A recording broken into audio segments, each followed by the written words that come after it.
Binigyan ni Communications Secretary Jay Ruiz ng malawak na kapangyarihan si Undersecretary Michael Lim Ubak para pamunuan ng 6 na ahensyang kaugnay sa Palace Communications. Sa bisa ng isang special order noong June 11, hawak na ni Ubak ang direktang oversight sa press accreditation, national security messaging, interagency coordination at relasyon sa Malacanang Press Corps. Kabilang sa kanyang tungkulin ang pagsasaayos ng press briefings at media logistics.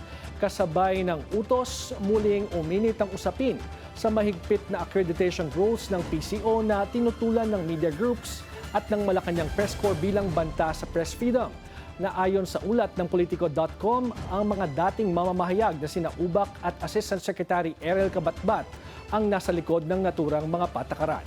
Itinaon din ang kautusan matapos i-bypass ng Commission on Appointments ang kumpirmasyon ni Ruiz na nangangailangan na ngayon muling italaga ng Pangulo.